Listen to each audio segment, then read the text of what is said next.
নকশাটি শুধু নিয়ম মোতাবেক লিখে আপনি যদি গাছের ডালে বেঁধে দেন তাহলে উভয়ের মধ্যে তুমুল ঝগড়া সৃষ্টি হয়ে তাদের মধ্যে বিচ্ছেদ হয়ে যাবে।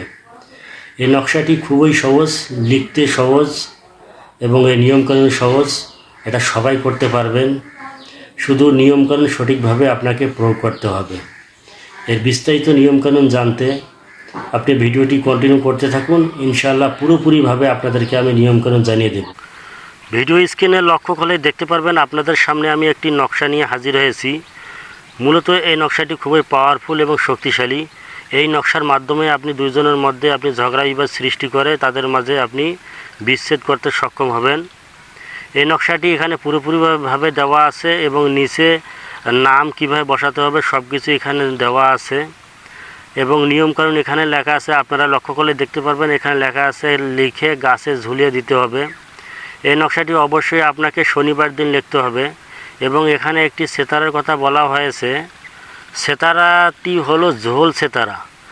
এই ঝোল সেতারাটি শনিবার আপনি যদি ধরতে যান তাহলে আপনাকে সূর্য উদয় থেকে যে 1 ঘন্টা সময় থাকে, আপনি এই সূর্য উদয় থেকে 1 ঘন্টায় ঝোল সেতারা থাকবে, সে সময় আপনি কালো কালি দিয়ে আপনাকে এই নকশাটি লিখতে হবে এবং এই নকশাটি লেখার সময় অবশ্যই তিক্ত জিনিস কিছু যদি আপনি মুখের মধ্যে রাখেন তাহলে এই নকশাটির তাসির বহুগুণ বেড়ে যাবে। নকশাটি লেখা শেষ হয়ে গেলে নকশাটির নিচে ফুলান বিনতে ফুলান আলা বুগজে ফুলান বিন ফুলান, এখানে যেভাবে লেখা আছে মূলত সেভাবে আপনাকে লিখতে হবে। শেষে আদাওয়াত আদাওয়াল ওর বুগজ এই জিনিসগুলো আপনাকে বসাতে হবে। যদি আপনি এটা লিখতে যদি অক্ষম হয়ে থাকেন, শুধু নকশাটি লিখে আপনি বাংলাতে এভাবে লিখতে পারেন, অমুকের ছেলে অমুকের সাথে অমুকের মেয়ে অমুকের শত্রুতার সৃষ্টি হয়ে বিচ্ছেদ ঘটুক। এই নকশাটি অবশ্যই আপনারা বৈধ স্থলে প্রয়োগ করার চেষ্টা করবেন এবং পরকীয়া যদি সম্পর্ক হয়ে থাকে তাও এটা আপনি পরকীয়া নষ্ট করতে পারবেন।